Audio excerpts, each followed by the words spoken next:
بسم الله الرحمن الرحيم. الحمد لله رب العالمين. الحمد لله القائل في محكم كتابه التنزيل: ولقد يسرنا القرآن للذكر فهل من مدكر. قم بختبر دزانم كلا خزمتان دابم عسى ولعل أو تنقسيك ديكم يشغل بران يعني يشغل خشكان كبما السبب أويك آياتك لقرآن لبربك يعني فرموديك لفرمودكاني بيغنبري خوا عليه الصلاة والسلام. طبعا لسر داواکاری سنتەری ژیار و بەتایبەت دکتۆر سلێمان و دکتۆر شوان و باقی ئوستادەکان کە پێیان خۆش و دیارە چەند قسەیەک بکەین لەسەر ئەو دەورەی کە خۆم بەشداریم تێدا کردبوو. طبعا ئەو دەورەیە کە بەناونیشانی التدريبات العقلية وإنعاش الذاكرة ئیش و کاری زیاتر پرۆڤەکردن و ڕاهێنانە لەسەر عەقڵی مرۆڤەکانە. من لەو چەند دەقیقەی کە لە خزمەتتانە وەکو پێناسەیەک کە باسی ئەو دەورەیە دەکەن وەکو ئەو دەورەیە بەشی هەرە زۆری زیاتر عەمەلیە. طبعا ئەو دەورەیە لە ساڵی 2004ەوە دامەزراوە، موسسەیەکی ئوردنیە. دکتۆر عەلی ئەڕوبیعی کە مەشهوورە کە ئەو سەرپەرشی ئەو دەورەیە دەکات، لەو کاتی و هەتا ئێستا تقریبا 140 وەجبەیان تەخەڕوجیان پێ کردیان. هەر وەجبەی 3 مانگ دەخایەنی و هەر وەجبەی 72 محاضەرەی تێدایە لەگەڵ کۆمەڵێک تەدریبات و ڕاهێنان. شێوازەکەی بەو نەوعەیە لە یەکشەمان دەست پێ دەکات تا ڕۆژی پێنجشەمە. هەموو ڕۆژ 2 سەعات محاضەرە هەیە لە سەعات 6:30 تا 8:30. ئەوە شەفتی بەیانیەکانە، ئەوەی کە حەزی لێبی ئارەزووی بکە لە بەیانەکەی بەشداری بکە لە 6:30 محاضەرەکە دەست پێ دەکات تا 8:30. ئەوەی لە ئێوارانیش کە بەشداری بکە لە سەعات 9:30 تا سەعات 11:30 ئەوە محاضەرەکە تقریبا 2 سەعات کەم چارێکە، 2 سەعات و چارێکە یان تا 2 سەعات و نیو دەچێشی. ئەوەی دیکەش ڕۆژانە تقریبا پێویست بە 3 سەعات تا 4 سەعات هەیە لە بۆ ئەو تەدریباتە. 3 سەعات هەتا 4 سەعات، یعنی محاضەرەکە 2 سەعاتە، تەدریباتەکانیش ڕاهێنانەکان ئەویش پێویست بە 3 سەعاتی هەتا 4 سەعات. تو ڕۆژانە دەبی متەفەرغ بی تا لە 5 سەعات تا 6 سەعاتی مەجالت هەبی بۆ ئەوەی کە بتەوی وەکو پێویست ئیستیفادە لەو کە دەورەیە کە بکەین. طبعا ئەو مؤسسەیە کە داوایان لە من کرد کە گوتیان لە بۆ خوشک و برایانمان لە کوردستان ئەگەر بە ئەرچی نازانی ڤیدیۆیەکمان لە بۆ تۆمار بکەین بۆ ئەوەی خەڵک کە بەشدار بی. من بخۆم لە دەورەی وەجبەی 137 بەشداریم کرد. ئەو کاتی زۆر چاوم دەجێڕا کە بزان کوردێکی تێدا بێت. تەمان لە ڕێگای ئۆنلاینە هیچ کوردێکم نەبینی لە بەرەوەی ڕێژەی کوردەک خوشک و برایانمان لە کوردیانە من یان ئەوە بوو من ئاگام لێ نەبوو یان دەگمەن بوو، زۆر خەڵکی تێدا نەبوو، نەکو ڕێژەی مەسریەکان و ڕێژەی جەزائیریەکان گەلێک زۆر بوو. عێراق بەخۆی 180 بەشداری کردبوو، جەزائیر تقریبا 115 بەشداری کردبوو، فەلەستین خەڵکێکی زۆر بەشداری کرد تەمان پێشە و شەڕ ئەو وەزعی، تونسیەکان و واروە مەسریش و دووەلی عەرەبی بەعام ئەوانش باش بەشداریان کردبوو. بەڵام دووەلی زیاتر جەزائیر و لیبی و ئەوانە زیاتر بەشداریان کردبوو. لە عێراق زۆر کەم بوو، ڕێژەکەی بەس باش و 180 بوو. بەڵام لە کوردستان ئەگە بڵێم تقریبا شبه هەر دەگمەن بوو. لێ داوایان لەمن کە گوتیان ئەگەر ڤیدیۆیەکمان لە بۆ تۆمار بکەی عەسا وەلەعەلە خەڵکانێکە بی لە نێزیکەوە ئەوانش کە ئاشناییان هەبی بەو دەورەیە. طبعا منیش وەکو جەنابتان کە یەکەمین جا لە ڕێگای فەیسەوە کە چاوم بە خەڵکانێک کەوت کە لە هەندێک لە برایان و لە خوشکان و کەوانەی ئوردونیەکان و تونسیەکان و مەسریەکان یوا بوو دەیگوت من بە مانجێک قورئانم لەبەر کردیە، یوا بوو دەیگوت بە 2 مانگ، یوا بوو بەرکو دەیگوت بە 15 ڕۆژ لەبەرم کردیە. من وەکو جەنابتان طبعا ئەو حەقی خۆمە، ئەو حەقی بە خۆم دەدەم، بە جەنابتانیش دەدەم. دەمان گوتەوە وەچ عەرەبی گوتنی وەسابع المستحیلات، ئەگەر جارێک بڵێن مستحیل نەک جارێک بگو 7 جار ئەو مستحیلە قورئان کو بە مانجێک لەبەر دەکرێ. ئەمەوە تااقەتمان نیە بە مانجی قورآن ختمی قورآن بکەین و آخر قورآن بە مانجێک و لەبەردەکرێن. بەڵام من هەر بە دوواداچوونم لۆ کرد مانجێک و دوو مانگ تەقریبا تا نزیکەی 7 مانگ گوتم معقول نییە ئەو وەزبەی کە من تێدا بەشداری ئێمە تقریبا 6,000 کەس بین 6,000 کەس لەسەر مستەوای عالم ئەوە لە وەزبەی 137 ئێستا لە وەزبەی 139 تقریبا تا نزیک 9,000 تا 10,000 کەسی بەشدار بووە. خەڵکانیش تێدا بوو لە تەمەن 70 ساڵی، خەڵکانیش تێدا بوو لە تەمەن 15 ساڵی، خەڵکانیش تێدا بوو لە تەمەن 40 ساڵێ. وڵا گوتم معقول نییە وەکو لە علمی حەدیث لە جەنابتان لای جەنابتان معلومە گوتم معقول نییە وە گەشتە حەدی تەواتورە خوا و خەڵکی هەموو ئیتیفاقیان نەکرد لەسەر کە درۆ بکەن یان ڕێکلام بکەن یان ئیعلام بکەن لەبۆ ئەوەی لەبۆ ئەو مؤسسە یەک لە بۆ پارە ئەخ دوو لە بۆ پارە یەک ڕاز ناکە دوو ڕاز ناکە گوتم وە حتممە دەبی حقیقەتەک و ئەوەلیاتێکی دەبی هەبی. طبعا هەمومان کە گوتمان حەقی ئەوە بە خۆمان دەدەین لەبەرەوەی تەنها قورئان و هەروە فەرمودە صحیحەکانی پێغەمبەری خوا صلی الله عليه وسلم کە بە مطلقی وەردەگیرێ و کە دەڵێن سەمیعنا و ئاتعنا ئەوەی دیکە هەر کەسێک کە قسەیەک بە حەقی خۆتە ئینسان تەسمیلی نەبی یەکسەر باوەڕی پێ نەکە بەڵکو تەحقیق و بە دواداچوونی لەبۆ بکە بزان تا چەند قسەکەی ڕاستە و تا چەند ئەوەلیات و ئەساسیاتێکی هەیە. لەبەرەوەی خۆشەویستان ئێمە کە کاتێک ئینکاری شتێک دەکەین لەسەر سێ بنەما کە دەڵێن ئەو شتە مستەحیلە یان غەیر ممکنە لەسەر چ ئاساسێکەوە. ئێمە غەیر ممکنمان هەیە ئایا ئەو شتێک کە تو دەڵێ ممکن نیە یان مستەحیلە ئایا لەسەر بنەماکی شەرعی لەبەر ئێمە ثەوابتی شەرعیمان هەیە ئەوە مستەحیلە وانە و هەندشتی عەقلیشمان هەیە کە تو بڕیار دەدەی لە ڕوانگەی عەقڵەوە کە تو بڕیار لەسەرەوە شتێ دەدەی کەوەش دەڵێ ئەوە مستەحیلە وەچی یەک کۆ یەک ئەوە دەکە دوو لەو ڕۆژی خوای گەورە بابە ئادەمی خەڵقی دێت تا ئەوڕۆ تا قیامەتیش گۆڕانکاری بەسەردا نایە. یان ئەو شتێک کە تو بڕیاری لەسەر دەدەی مستەحیلە لەسەر ئەساسێکی یعنی با بڵێن حکمی عادەتیە. ئێمە دەبی ئەو سێ شتێک لێ بکەین کاتێک کە حکم لەسەر شتێک دەدەین ئایا لەسەر بنەماکی شەرعیە یان لەسەر بنەماکی عەقلیە کە گوتمان ضەوابتی شەرعی و قەواعیدی عەقلی ئەوە گۆڕانکاری تەقەبوڵ ناکات و تەقەبوڵ تەغییر ناکە یان بە حکمی عادەتە. حکمی عادەتی زۆر جان لە ڕابردوودا شتێک لەوانێ خەڵکانە کە عەقلی تەقەبولی نەدەکرد بەلەم دوای بۆ شتێکی ئەتیادی یعنی ئێستا لە بوو نمونە ئەگەر ئەبوو جەهل لەو ڕۆژە کە پێغەمبەری خوا صلی الله عليه وسلم کە تۆ شەو ڕووی کرد لە شەوی ئیسرا و میعراجە بە ماوەیەکی زۆر کەم کە چوە هەفت تەبەقەی ئاسمان و کە گەڕاوە ئەبوو جەهل ئەگەر وەکو ئەوڕۆ ئێمە بیری بکردا دەگوت نا شتێکی زۆر ئاسایە لەبەر ئێمە کە بەسیترین نمونە لێرە دەستین سعودی و لە بۆ عومرە لە بۆ بە چەند ساعت بە 2 ساعت و بە 2 ساعت و چاریە کە بە 2000 کیلومتر زیاتر دەبڕین کابرا لێرە دەشتە مالیزیە بە 8 ساعتی کە شتێکی زۆر طبیعیە. ئەبوو جەهلیش ئەگەر لەسەر بەو ئەساسی کە بیری بکردا دەگوت شتێکی زۆر طبیعیە بەڵام وا بیری نەکردم. یعنی من بەسمان چییە ئەگەر هاتو لەسەر ئەساسی عادەت و ئەو شتانە کە بڕیار بەدەی ئەوە تەقەبولی گۆڕانکاری دەکەم. ئێمەش کە دەڵین قورئان بە مانجێک کە لەبەر دەکرێ یان بە 20 ڕۆژ لەبەر دەکرێ یان کە دەڵین مستەحیلە قەد ناکرێ ئایا لەسەر چ ئاسا لە ڕووی شەرعیونە لە ڕووی شەرعی دیشکالێکی نییە کەسێک ئەگەر بە ڕۆژێکی لەبەر بکە گونەحبار نییە. ئایا لە ڕووی عەقلی و عەقڵ تەقەبول دەکە بەڵێ عەقڵ تەقەبول دەکا عەقڵ زۆری لەوەش زیاتر تەقەبول دەکە شتێکی زۆر ئەتیادیە. ئێمە لەو محازەرێدا وەڵامی ئەو پرسیاری جەنابتان دەدەینەوە کو بیسەلمێنین کەسێک بە 15 ڕۆژ قورئان لەبەر دەکات کو بیسەلمێنین کەسێک بە 10 ڕۆژ قورئان لەبەر دەکات. طبعا ئەو بابەتە لە ڕێگای طبعا دەبی نمونە و شتی واقعی بینەوە نەک تەنها وەکو بڵێن خەیاڵات بین. سەرەتای ئەو دەورەیە طبعا بەوە دەست پێ دەکا یەکەمین جار کە خۆت ناونووس دەکەی و فۆرمێکە کە پڕی دەکەیەوە کە یەکەمین جار تێستەکە دەکەن تا زوربەت دەکەن بزان تەلاقەتی قیرائەتت تا لە چ ئاستێکە. دوای طبعا ڕاستی خۆش پێت نالێن کە تو وەلجیرایەن وەل نەجیرای یەکسەر دوای دڵت دوای وەڵامت دەدەینەوە طبعا لینکێک لە بۆ دادەبەزێن لە ڕێگای ئەو لینکەوە پێدەن کە تو داخلی ئەو دەورەی بووی یان ئەگە داخلی ئەو دەورەی بوو ئەوە عەلا خەیر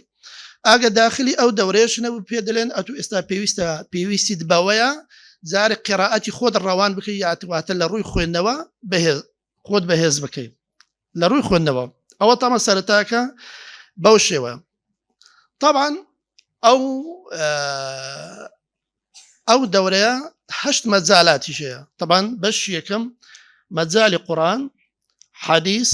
شعر لغة لە لغەش طبعا زمانی ئەنگلیزی زمانی فەڕەنسی زمانی ئەڵمانیشی تێدا و شعریشی تێدا و علومی ئەکادمیشی تێدا یعنی ئەوە جەبری نییە تو حەزت لە چ بەشێک لەو بەشی ئێستا من بەرادەرمە یەکەم جار بەشداری کردیە لە منتیقەی بەردەڕەش یەکەم جار لە زمانی ئەنگلیزی بەشداری کردە هەیە لە شعر بەشداری دەکا هەیە لە قورآن بەڵام على الأكثر بقبلم تقريبا سەتا نوهەتی خەڵکێکی ئێمە زیاتر لە جانبی قورآن کە بەشداری دەکەن سەرەتای محازەراتەکان یەکەم طبعا نەزەریە هەتا ئەو ڕادەش هێشتا عملیەکە دەستی پێ نەکردێم زیاتر محازەراتەکان تەرکیز لەسەر ئەوەی دەکەن لەسەر ئەو جانبەی کە کو قەناعەتت لە بۆ دروست بکە کە وشتێکی واقعیە قەناعەتت کو پێدەینی قەناعەتت لە بۆ دروست دەکرد کو وشتێکی واقعیە بەڵێ قورئان بە مانگێک لەبەر دەکرێت قورآن بەڵێ بە 20 ڕۆژیش لەبەر دەکرێت بە 15 ڕۆژیش قورآن لەبەر دەکرێت لە بۆ دەسەلمێنی طبعا نمونەتیش لە بۆ دەینتەوە ئێمە ئەگەر چاوێک بخشێنین بە ڕابردووی خۆمان ئەو بابەتە شتێکی طبیعی و زۆر زۆر ئەتیادیە بەڵام لەبەرەوەی ئێمە لە سەردەمێک کە دەژین لەبەرەوەی وامان لە یاتی باوەڕ بکە من خۆم زۆر جاران لەوانە چتمە مارکێتێک چتمە لای دوکاندارێک یعنی بای 10,000 شێکم لێ کڕیا یەکسەر غاریدا حاسبەکەینە لە چی دایەوە بینە بەر گوتم باش ئەوە هەمووی ئەشیاکەن بای 10,000 20,000 یعنی ئەو عەقلەیە ئەو زاکرێش ئەن چ پێویست بەوەی ئەتوو بەوەی دەکەێت تو چی حاسبەی بینی پێویست بۆی ناکە تو حاسبی بینی بەڵام لەبەر ئەوەی ئێمە طبعا ئەو تەکنەلۆژیا و طبعا تەسیری ڕاستە و خۆی لەسەرمانە بۆ خاص منداڵەکانمە ئێستا هەستی پێ دەکەین ئەوەندە کە سەریان لەسەر مۆبایلی و ئەتاری ئەو بابەتانە طبعا ئەوەش هەموو لەسەر حیسابی زاکرێ زۆر زۆر زعیف دەکەم ئەگەر چاو بخشین بە ڕابردووی خۆمان یعنی یەکێکی ئیمامی ابن جەریری تەبەری ڕەزا و ڕەحمەتی خوای لێبی کە تەفسیرەکە یەکێکە لە مەرجع لە بۆ باقی مفەسرینیش لەو کاتێکە بە تەمەندا دەچی لەگەڵ قوتابیەکان پێیان دەڵێ من بەنیازی ئەوەم تەفسیرێکدا بنێم کە لەوەندە مجەلەدەی کە پێ کاتبی و ئەوەندە هەزار لاپە ڕێژبی قوتابیەکانی کە تەمەشای مامۆستایەکان دەکات تەمەشای ابن جەریری تەبەری دەکەن بەو تەمەنەوە تەفسیرێکیش ئەوەندە مجەلەدەبی ئەوەندە هەزار لاپە ڕێبی ئەوە شتێکە لە مستەحیلات ئەوانی گوتیان یا شێخ ئەوە بە هیچ نوع لەگەڵ تەمەنەکەی تو ئەوە ناکرێ بەڵام عیبارەتێکی زۆر زۆر جوان هەیە ابن جەریری تەبەری فەرمی ماتەتی الهیمەم فەرمی هیمەت نەما ئەوە لەو سەردەمی ابن جەریری تەبەری ئەگەر بڵێ ماتەتی الهیمەم دەبی ئەوڕۆ چی بگۆتامە بسم الله کرد و ناوی خوای لێهینا و دەستی بە نووسینەوەی تەفسیر کرد تا تەفسیرەکەی خۆی هەموو تەواو کرد ئەو جارە وتی بڕیارمدایە تاریخ بنووسمەوە تاریخ ابن جەریری تەبەری گوتیان ئەوە سابع المستەحیلاتە ئەتووە چەند ساڵە بەو تەمەنەوە ئەو جارە تاریخی بنووسی تاریخەکەشک و گوتی لەو ڕۆژێکی خوای گەورە عەرشی خەڵق کردی هەتا ئەو ڕۆژگاری خۆم تێدا دەژیم هەتا ئەوڕۆ هەمووی بنووسمە گوتیانەوە بە هیچ شێوەیە زیک ناکرێت دیسان مەقولەکەی خۆی دووبارە کردە فەرمی ماتەتی الهیمەم فەرمی هیمەت نەماوە هیمەت نەوەما دەستی بە تاریخەکەی کرد و لەو ڕۆژێکی خوای تەبارەک و تەعالی عەرض و ئاسمان و عەرشی خەڵق کردی هەتا کە گەیشتە سەردەمی خۆ ئەویشی تەواو کردم مەبەستمەوەی کە ئەوە هیمەت بەرزیە ئەوە کەسێکی وەکو ابن جەریری تەبەری یان ئەگە بینە سەر ئیمامی بوخاری طبعا ئەوانەی لە قسمی حەدیثنەوە لە ژیانەمە ئیمامی بوخاری شارەزانە نازەم چەندتان لە بوخاری ئایا بوخاری ئەگە پرسیارێکتان لێ بکەم ڕۆژانە چەند حەدیثی لەبەر دەکرد چێ لە قسمی حەدیثە حەزەکەم جواب بدەن ئەوانەی لە قسمی حەدیثن ئیمامی بوخاری ڕۆژانە چەند حەدیثی لەبەر دەکرد کەس نییە ئیمامی بوخاری ڕۆژانە 1000 حەدیثی لەبەر دەکرد کە دەڵێم حەدیث مەبەست مەتنەکە نییە لا يؤمن أحدكم حتى يحب لأخيه ما يحب أما بس موانية ما بس سندك عن فلان عن فلان عن فلان عن فلان عن فلان لا بخاري وتعالى قشت يعني حفظ كردني سندي حديث زور دور زحمة لما ما أنت زور دور آسان لا يؤمن أحدكم حتى يحب لأخيه ما يحب لنفسه إن الحلال بين وإن الحرام بين تأخير وزور دور آسانة متن حديث آسانة لبركتني بلام سندي حديث زور دور زحمتنا کەسێکی ئیمامی بوخاری لە ڕۆژێکدا 1000 سەنەدی حەدیثی لەبەردەکرد. يعني لۆش ئیمامی بوخاری وەکو من و تو مرۆڤە، خوای تەبارەک و تەعالا هەمان عەقڵ و ذاکرەی پێداوە، بەڵام لۆ ئەو پێکرا لۆ ئێمە پێمان ناکرێت. یان کەسێکی وەکی ئیمامی شافعی ڕەزا و ڕەحمەتی خوای لێبی، ئیمامی شافعی مەقولەیەکی هەیە دەڵێت چمە لای قەومێک لە ماوەی یەک ڕۆژدا شیعری شوعەراکانی ئەوم هەموو بە یەک ڕۆژە هەمووم لەبەر کرد. لە ماوەی یەک ڕۆژدا شیعری شوعەراکانی ئەو قەبیلە ئەو قەومەی هەموو لەبەر کرد. يعني دەبێت ئەوە چ زاکرێکی بی، ئەوە دەبێت چ کۆمپیۆتەرێک بی، بەڵام ئەوە واقع و کەسی پێمان ناکرێت ئینکاری بکەن. یعنی یەکێکی ئیمامی شعبی ڕەزا و ڕەحمەتی خوا دەیفەرموو: ما أروي شيئا أقل من الشعر ولو شئت لأنشدكم شهرا لا أعيد. طبعا إمام الشعبي لكملا علم كشار زابم، لا حديث دلي، لا فقه دلي، لا تفسير دلي كم ترينشيت كمعلومات درباري هبي شعره دفرمي تواناي أوم هاي يك مانغان دادنشم شعر تان لبو دلم ببي أو يك بيت الشعرش دوباره بكموه أو إمامي شعبيه يك ماك دفرمي كم ترين علم كلي شعر زم دلي فرمي الشعره بلام تواناي أوشم هي دلي يك مانغان دادنشم لبوتان شعر تان لبو دخوين مو ببي أو يك بيتش دوباره بكموه دو زاربي لي مو أو قصي إمامي شعبيه أو شيء واقعية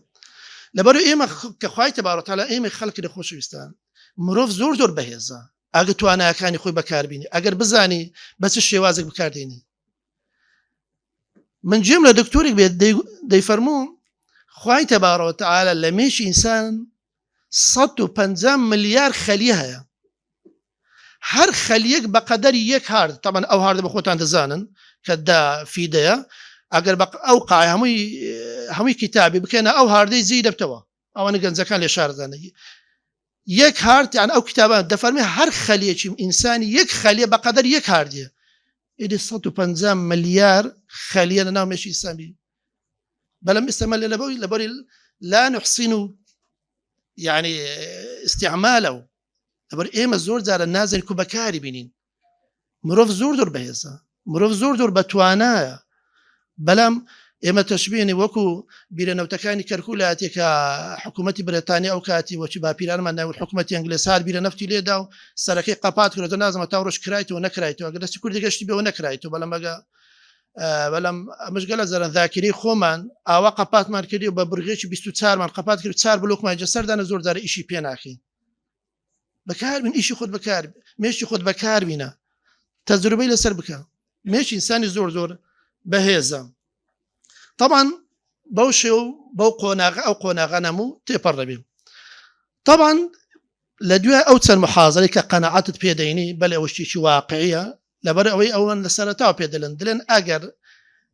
قەنەعەتت لەبۆ دروست نەبێت کە ئەوە شتێکی واقعیە، دەڵێ مە نەسیحەت و ئامۆژگاری دەکەین هەڵ ئێستا دەست بچێشەوە و بەشدار نەبا ئەگەر قەنەعەتت پێێنێ، بەڵام ئەگەر قەنەعەتت پێە ئەوە نمونەی واقعی و زندیمان لەبەرچەوە. طبعا دوایش هەندە محاضرە هەیە تەرکیزە سەر خواردن دەکە، یەک دوو محاضرە لەسەر خەوتن دەکە. طبعا هەندە خواردنیشێکە یارمەتی دەرە لە بۆ بەهێزکردنی ذاکرە، هەندە خواردنیشێکە مضر زەرەرمەندە لە بۆ ذاکرە، و هەروە باسی محاضرە شتێ تایبەتە باسی نووسن دەکە لەبەر کاتی ئینسان کە دەنووی دووبارە ئەو مێشی طبعا هەمووی فۆرمات دەبتەوە. ئەوجە بەشی دووەم کە تێتە سەرەوەی بەش عەمەلەکەی کە دەست پێ دەکەم. بەش عەمەلەکە کووە؟ طبعا ئەو دەورەیە کە گوتم طبعا 3 مانگە 72 سعات محاضرەی تێدایە، ئەوی دیکەش ما باقی هەر ڕۆژانە تقریبا 3 ساعت تا 4 ساعت پێویست بە ڕاهێنان و پرۆڤەکردنە. لەو دەورەیە لە ماوەی ئەو 3 مانگەیە 12 حاجزەیە، کەسر الحەواجز، يعني 12 بربەستەیە، دەبی ئەو 12 بربەستەی بیشتێنی. بربەستی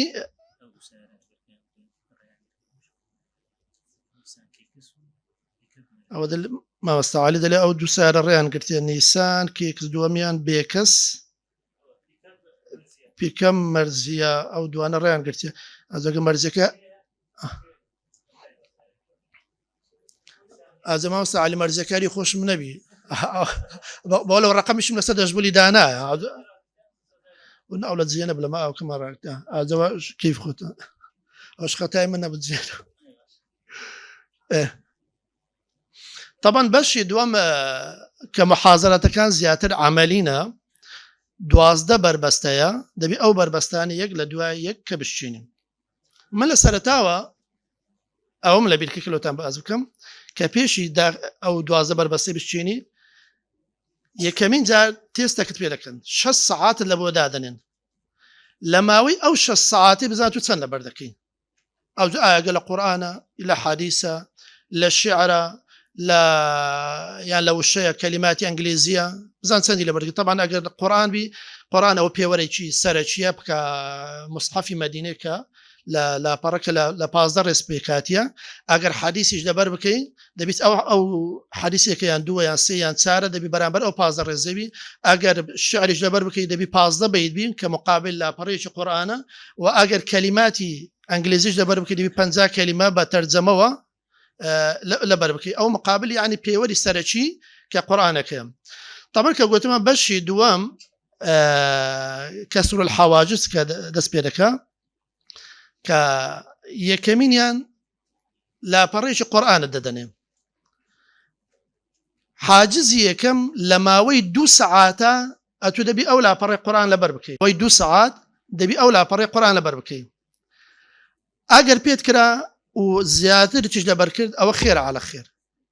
وأجر بيد نكرا دوباره لا بريش تبيدن دلنا دبيتو يعني لابد دبي لما أو 2 ساعات يعني 2 ساعات كم تدبي لبري بكي نبي تسميل بي يعني حتى يقلو خالنا أو أجر بينزرز يعني شش دير حف دير لبري بكي دير لبري بكي دلنا نلنا متواني بالهار أو ندم بيكرا يعني إلا دبي أو حاجزي بالشينتو لماوي أو 2 ساعتين ئەگەر کە حاجزی کە یەکەمە تشکان کە لە 2 ساعات پێکاتیا ئەو جارە عەدی تەنازولی لە کاتەکان دەست پێ دەکا لاپەڕەی دووەمت دەدەنێ لە قورئان نەبوو نمونە با بڵێن سوورەتی یونس لاپەڕەی دووەمت کە دەدەنێ ئەو جارە دەڵێن بە ماوەی سەعاتێک و 40 دقە ئەتوو دەبی لاپەڕەی قورئان لەبەر بکەی ئەو جارێک کە هەفتەیەک پێ دەچی یان 2 هەفتە پێ دەچی لە ماوەی سەعاتێک و چارێکێک ئەتوو دەبی لاپەڕەیەکی قورئان لەبەر بکەی يعني ڕێژەکە ڕێژەی لەبەرکردن وەکو خۆی دەمینێ بەڵام کاتەکە هێدی کەم دەبتەوە يعني بەو شێوە دەڕۆ حتا دەگەی بربەستی هەشتم لە بربەستی هەشتم دەڵێ ئەتوو دەبی لە ماوەی 5 دقە لاپەڕەیەکی قورئان لەبەر بکەی لا بربەستی ما قبل الأخير کە لە بربەستی 11مە تو دەبی لە ماوەی 2 دقە دەبی لاپەڕەی قورئان لەبەر بکەی بربەستی کۆتایی کە بربەستی 12مە لە ماوەی 50 ثانیە دەبێت تو لاپەڕەی قورئان لەبەر بکەی أو هكا وناشتو عقل التوا كسر ما نيشين وخلاص كابلا قلت باشا بدو دقة ناخذ ندير آخر ببنزات تركي كلها بردكري استوى طبعا كدلين بدو دقة كلا بردكري بس دقة وبنز دقة لبردكري هر هكا زاينات يا خوش مكابرة دابنشي كمل تمرينات يا بوقنا غانهم تيبر كردو أو زهاتي قشت أو حدي أو قنا غنتينية كمين يعني طبعا ما هذا التمرين معناها هذا لو تمرينات أنا طبعا بيدقوتي سرعة البصر ويتساوي السريع بكام أو تمرين دبي أو تمرينات أنا بكي يقلو تمرين أنا أويا طبعا استما دبا يعني داتا شومان بكاربينه بل ما شاء الله مؤسسة أو دا تندن لو بابتانو حتى مقطع فيديو كانوا يعني نسرا وكان يعني رقا بينادن يعني الحقوق محفوظة للمؤسسة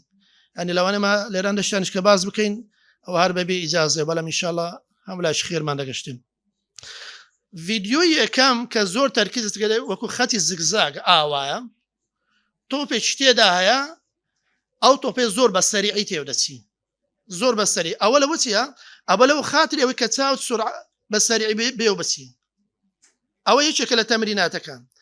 يقلو تمريناتنا والشاشة آوا قوريا أو شاشة تقريبا هتا 25 وشا هتا تقريبا 6 وشي تدا لبون منا وشي تعقلون تذكرون تتفكرون أرض سماء خلق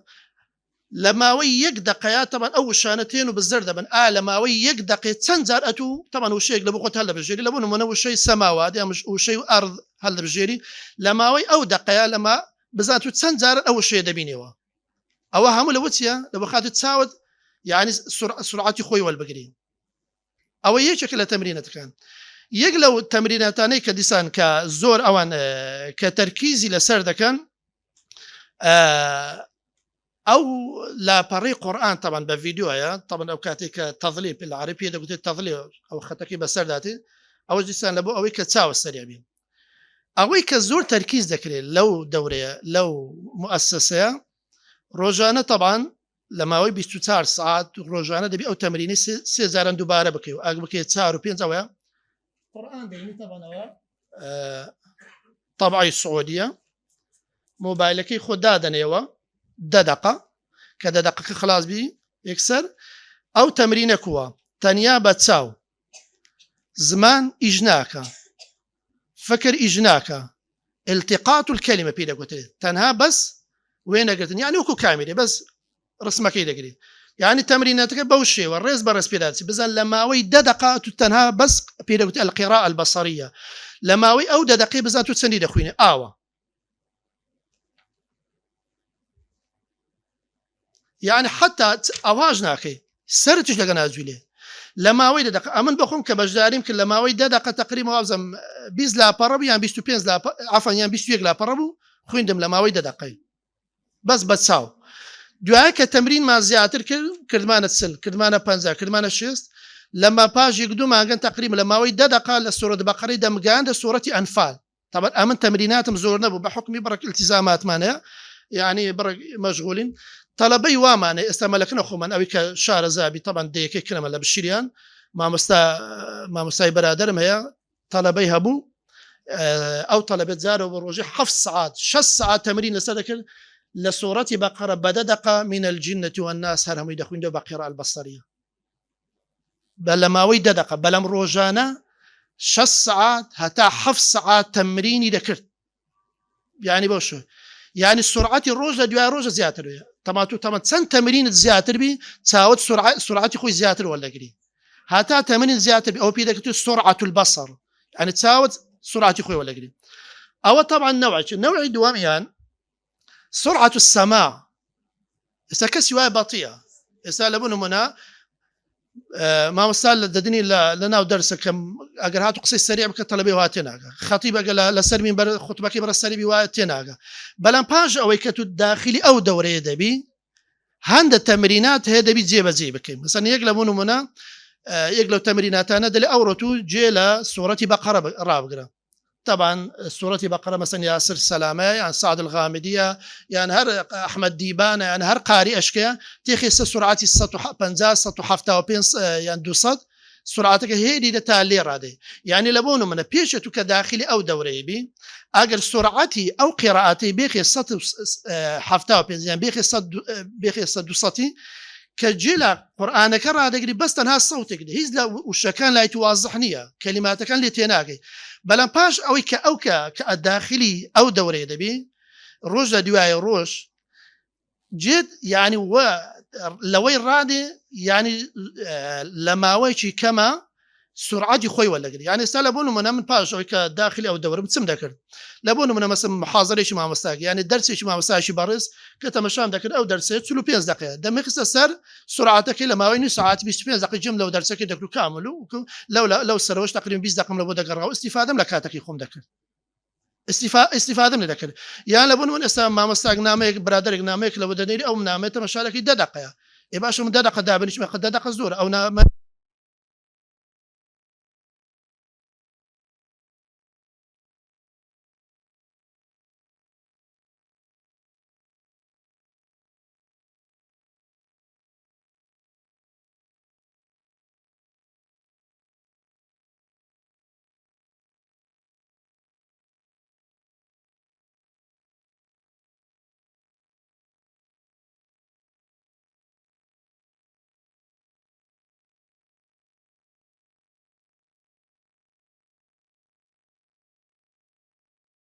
لا بريا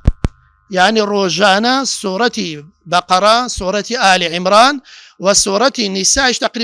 تقريبا تا كوتا يكيتي بس بيز لا برا شي دمينه دبيتو روجانا او تلفون دابني صوت لا برا جي القران را بقري طبعا سرعتك زياده كي لما تسلقه لما تقريبا تسلقه سلودو دقه سيدقه لبو التواو دقه او هم فائده طبعا كاتلبو دقريتهم طبعا وش لا ئەگەر ما مەسلەی قراءة سرعة السمع يعني بابلين حفظ عن طريق السمع يعني لەبۆ زانیاریتان طبعا ئەسلی يعني هەموو علمك بەتایبەت علومی شەرعی لە طریقی سەماع لە بۆ مەهاتیە لە طریقی سەماع طبعا لە جەنابی مامۆستایان معلومە يعني ئەو سەحابانەی لە خزمەت پێغەمبەر عەلەیهی سەڵات وەسەلام بین يعني دەگمەنیان هەبوو چەند سەحابەیەکی دیاریکرا بوو ئەوانە طبعا محبرە و وەرەقەیان پێ بوو یان شتیوان پێ و دانووسیوە ئەوی دیکە ما بەقی هەمووی لە طریقی سەماع کە وەلیان دەگرت سەحابەکان لە پێغەمبەر عەلەیهی سەڵات وسەلام وەلیان دەگرت ئەوانیش لە بۆ تابعین تابعانیش لە بۆ تابعی تابعین هەتا يعني ئەو يعني ئەسلی حفظ هەموو عیلمەک ئەتوا لە طریقی سەماع بی نەک لە طریقی بەسەر بی سەماع زۆر بەقەوتر بەڵام ئێستا ئەو بەشەمان نهائیاً هەر ئیهمال کردیە باوەڕ بکە ئەوانەی کە لێ ڕادێن ئەوەی پاش ماوەیەک پرۆڤە لەسەر دەکەن طریقی سەماع زۆر ئاسانترە و خۆشترە طریقەی حفظ عن طريق البصر لڕێگای چاوە زۆر جار ئیشکالاتە لەوە دروست دەکات و لەوانەیە قورئانت لەکن نەبی لەوانەیە دەستنوێژت نەبی یان حالەتی زۆر حالەتی دیکە هەیە ئافرەت پیا و دێتە پێش پێی نەکرێت بەڵام ئەگەر لە ڕێگای سەمع و لە ڕێگای بەسەر بتوتەوە تەلەفۆنەکەی و تێخێستە سۆرەتی یونسا سۆرەتی یوسفا سۆرەتی هودا لە ڕێگای سەمع و لەبەری دەکەی زۆر بەرکو ئەسڵیش ئەسڵ لە حەفظ وە لە طریقی سەماع بی نەک لە طریقی بەسەر بی يعني بڕۆ لە ژیاننامەی عالیمەکان کە زۆر بان حتى یەکیان لەوان ئیمامی غەزالی حجەت الئیسلام ڕەزا و ڕەحمەتی خوای لێ بی طبعا جارێککەن کە کۆمەڵی کتابی پێ دەبی لەسەر پشتی وڵاغەکەی دەبی لە ڕێگا کە دەست کە تەمەشا دەکەن ڕێگر ئەو کابرای کۆمەلە کتابی پێ و هەموو دەست بەدەستی خۆی نووسیتەوە و طبعا دزەکان کتابەکەی لێوە لەگەن ئیمامی غەزا حجەت الئیسلام لەبەریان دەپاڕێتەوە لەبەر هەر دەگیرێ کورە دەڵێ ئەوە عیلمەکەی منە ئەوە 20 ساڵ هەتا خەڕم کردیتەوە ئاخرم گوت کو بە یەکجاری هەموو لێم دەستین و دەیفرۆشن دەڵێ دزەکە زۆر عاقڵ بوو بەڵام دزەی پێشەوە عالمیش بینی وا بوو شارەزا وتی والله عیلمەک بی بە یەکجاری هەمووی نەناوە لەسەر دەفتەر و وەرەقەی بخوای عیلمە بکانە بڕۆ لە خۆت لەبەری بکە ئیمامی غەزالی دەفەرمێ زۆر ئیستیفادەم لە قسەی ئەو دزەی کرد دەفەرمێ لەوە و پاش هەرچی دەمخوێنیت هەمووم لەبەر دەکرد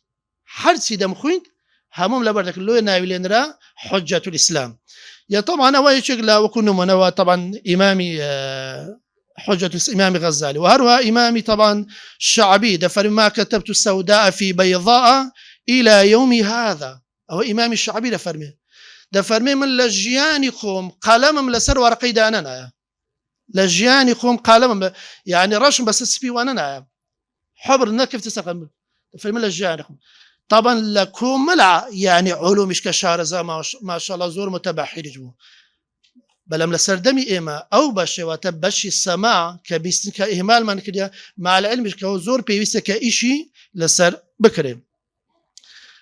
آية أو مؤسسة هدفي سيا يعني له آية أو دوري لك طبعا خلكانش زورش بجداري لكن يعني استلواني او وزبيك الصوت تسلو لواني 10000 كز بجداري كرديا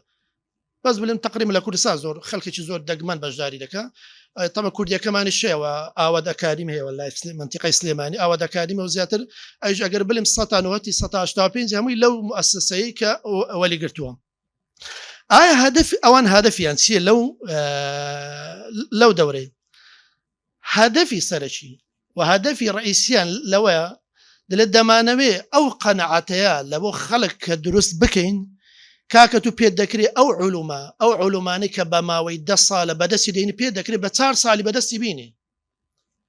يعني حتى لو قاعده طبعا يكشي شيء محمد بن طاهر عاشور رحمتي خوالي بك صاحب التفسير التنوير او تفسير مشهورة كيتي دا فرمي اگر او شتي استاد يزانم كاتي خوي بمزاني او علوماني كلمه بيصاله كبدس منا استبا 5 صال وبش صالي هم بدزينا بموعد اواني كمشرف لسر او مؤسس دلدما نوي قناعت بوخل كيبين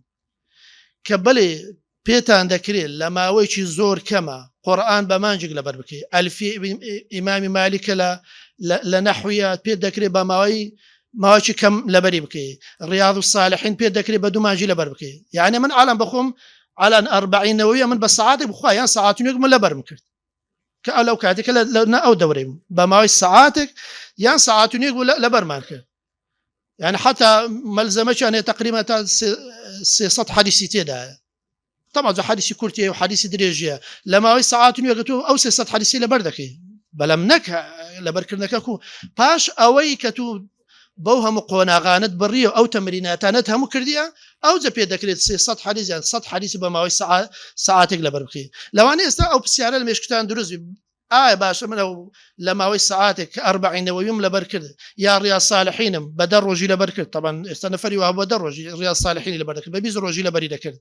ئایا ئەوە دەمینێ ئەو دەورەی پێ دڵ کاکە ئەتو ئەو توانات هەیە معنای ئەوەی نییە ئەتو ئەو توانات هەیە یعنی تو بە 10 ڕۆژی ڕیاض صالحینی لەبەر بکەی ئەتو بە 2 جەلسە یان بە ڕۆژێک یان بە 2 ڕۆژان 40ەوەی لەبەر بکەیت ئەو توانات هەیە بەڵام ئایا ئەتو ئەو توانای بەکاردەینیانە ئەو دەمێنێتەوە سەر خۆت ئەگەر هاتو بەردەوامی لەسەر ئەو تەمریناتە ئەگەر بەردەوامی لەسەر ئەو ڕێنمایانەی کە ئەو مؤسسەی کە داینە ئەوانش کەفالە زەمانەتی نەتیجەکە لە بۆ دەکەن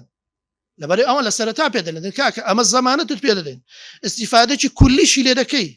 بەڵام بە مەرجێک پابند بە و ڕێنمانەی کەمە لە بۆ دادن بەڵام دەڵێن هەر لە ئێستا پێ دەن ئەگەر تو پابند نەبی بەو ڕێنمایانە ئەگەر تدریباتەکە ڕۆژانە ئەنجامی نەدەن دل هەر ئێستا پێ دەڵێن نەسیحەتە دەکەن لە بەشدار نەبە لەو مؤسسەی و لەوانە ئیستیفادە لێ نەکەی خەڵکانێکیش هەبی یعنی ئیستیفادە لێ نەکردی و فعلا بەشداری کردی و لەو دەورێ و هیچ ئیستیفادەی لێ نەکرد طبعا ئەوە هەدەفی سەرەکیانە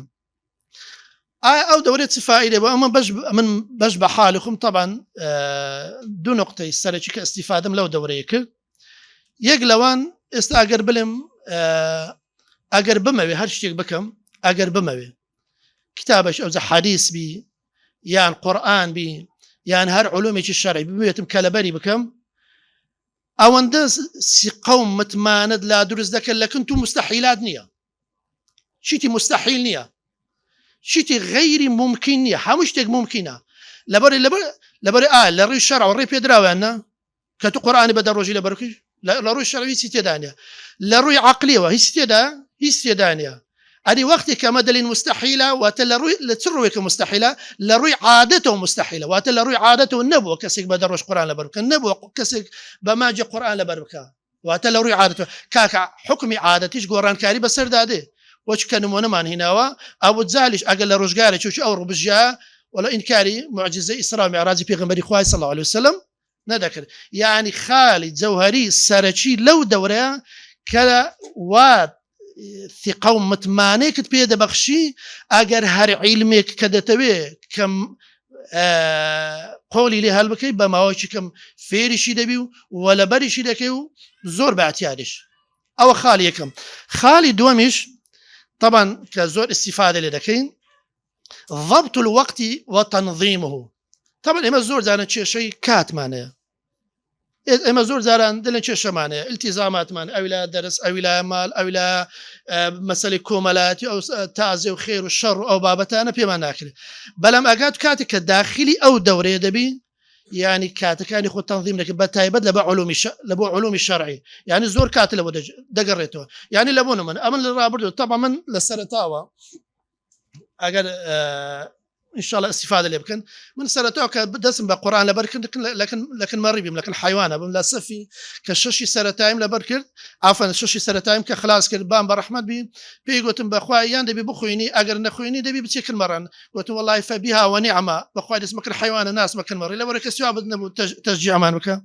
بلام دير قدر إخوي تبارك وتعالى وابو كتشما لا حيوان نش قرآن جايبين هبو بردوام لكن أبو الحمد لله هذي كذا دس ما بيكره بلام نظامێکی وام نەبوو کە لە سەری بڕۆم هەر یعنی ئەوەی بەخۆم دەمزانێ ئەوەی بەخۆ دەستم پێ کرد جارێ مەسەن لە بۆ لاپەڕێکی قورئاندا لەوانێ 2 ساعتم دادەن مەسەن سێس بەرکو یعنی وەقت مەفتوح بوو ئەوە لە زەرەری تووە ئەوە لە زەرەری منە کاتێک کە بڵێم وەقت مەفتوحە نا ئێستا فێر بمەوێ مەسەن لاپەڕێ قورئان لەبەر بکەم ما بڵێن حەدیثێک لەبەر بکەم دەڵێم کاکە من بە ساعتشی لەبەر نابنای یەک چارێکی لە بۆ دادنم خلاص 10 دقەی لە بۆ دادنم زیاتری لە بۆ دانانم پێم نەکرا یەکسەر قەپاتی دەکەم لە کاتیشکە لەوانە ئێستا کە بە چاریەکە پێم ناکرێ و لاپەڕی لەبەر بکەم یان ئەو بەیتە شعری لەبەر بکەم یان ئەو حەدیثی لەبەر بکەم یان ئەو شتەی لەبەر بکەم لەوانەیە خەلەلێکم بیان ماندیمە یان برسیمە یان خەوم یان هەر کێشەشکەمەیە هەڵ دەگرن لە بۆ کاتێشکە دووبارە کە تێمەوە سەری دەڵێم هەر 10 دقەی لە بۆ دادنم زیاتری لە بۆ دانانم پێشتر ئەگەر 2 ساعتم لەو دابنا کە دەکرد 120 دقه ئێستا تەنها بەس 20 دقەکەی لە بۆ دادنم 100 دقەکەی لە بۆ من دەگەڕێت و من دەچم لە بۆ شتێکی بەکاری دێنم کتابێک دەخوێنمەوە سەردانێک دەکەم چایەک دەخۆم قاوەیەک دەخۆم پیاسەیەک دەکەم شتێک دەکەم یعنی ئەوە یەک لەو خاڵانە کە جەواریە کە زۆر ئیستیفادەی لێ دەکەن یعنی هیوادارنیش کە ئەوەی کە توانایە تەمە زۆر تەم پاژۆی کە ئەو ڤیددیۆی کە ئەو مؤسسەیەکە داوای لە مرکە بەلاو بووە تەم بخۆم بەلاوم نەکردەوە مؤسسەی تەدریباتی عەقلی ئەوانە بەلاوی کردەوە ئەز خەڵکی لە کفری و کەلار و لای دۆک و سلێمانیش کە زۆر پەیوەندیان پێدەکردین ئایا ئەو شتە واقعی گوتم کاکە واقعی و من بۆچی جەنابەتەن خۆم بەشداریم تێدا کردیان هیچ وەچ کابرا گوتنی بەخۆشم لەو مؤسسەیە نیمە منیش تەناوکو جەنابەتەن تەنها کەسێکی کە بەشداریم کردی و لەو مؤسسەیە بەڵام بەو بەرادەرانی کە دەڵێم کە ئەوانەی کات و ساتان هەیە بێ دوودڵی کە بەشدار بکەن ئینشاءڵڵا ئیستیفادەی زۆری دەکەن بەڵام ئەوەندە هەیە ئەوەی عەرەبیەکەی مەزبوطە با لە عەرەبیەکەی بەشداری بی و ئەوەی عەرەبیەکەی مەزبوط نییە ئەمن وا بە باشی دەزانم لە ئاواد ئەکادمی بەشدار بکەن لەوانەیە ئیستیفادەکەی زیاتر بی. أقول قولي هذا واستغفر الله لي ولكم والسلام عليكم ورحمة الله وبركاته.